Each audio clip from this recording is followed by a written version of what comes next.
Hey everyone, AYBL Main here, coming back at you with my top 5 albums for every year that I've been alive. We're at year 20 right now, which is 1988, and I think a very solid year, very diverse year is what you're going to find with my top 5 here. And I wanted to share it with you right away, as fast as I possibly could anyway. So, definitely in my top 5 is a band I only really discovered like this year. I ran their discography. I think there's only like 4, maybe 5 albums for Talk Talk. This was Talk Talk Spirit of Eden. It has a really powerful track on there about addiction called I Believe in You. Definitely an album that you should check out, and that song is just powerful, powerful. Definitely in my top 5. Also in my top 5 for sure, REM's debut album with Warner Brother Records. It's green. It's more of a rock album than it is a jangle pop album. They've definitely diverged away from that.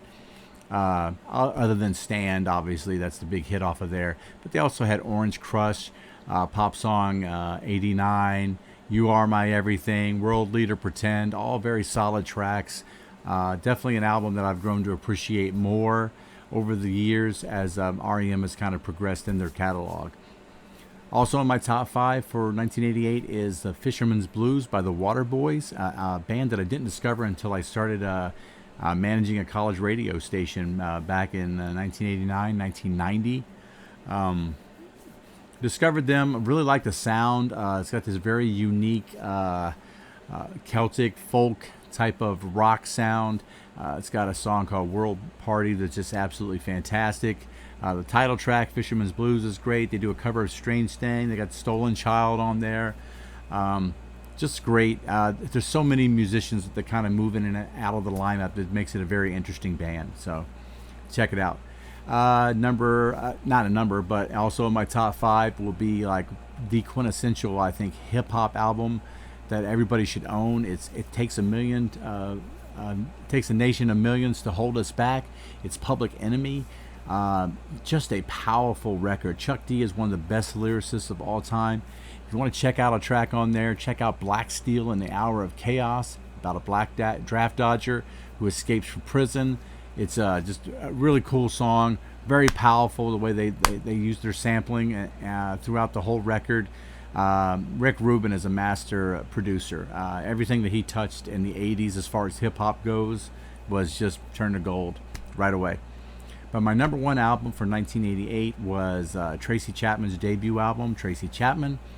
What a soulful singer. She is just, everything comes from her heart. Very sincere vocals, great musicianship. Fast Car is obviously the big hit on there, and Baby Can I Hold You. But other tracks on there are nice as well. There's an a cappella song, I can't remember the name off the top of my head, that's really just about a wife who's being domestically abused by her husband. Just really powerful stuff coming from a real place. Tracy Chapman is my number 1 for 1988. Now, to the album that everybody said I should love, but I actually didn't. I'm going to go this time with Sonic Youth's Daydream Nation.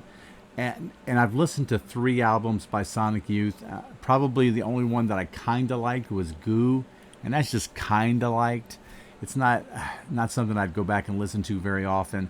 To me, I get it.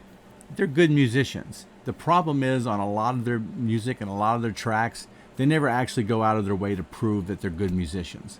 They got a lot of noise rock and dissonant rock that they're just trying to be like, they want to prove that they're like rock and roll artists and never actually prove to me that they're an actual musician. That's what I'm looking for in people that I listen to. So I think they're a fully capable band. I think that probably some of their songs, they got great melodies and everything, but it would be nice if they could overall prove that on a larger scale when they put together albums. So I know it's a highly regarded album, just doesn't strike me as a good album in any way. So that's my hot take. Feel free to throw some shade down there below. Subscribe to my channel if you would. Like or dislike. I take all those things just as equally. I think it's important to grow. So negative comments are welcome as well. I'm not going to be like taking it personal. So other than that, I'll see you at 1989. You guys take care.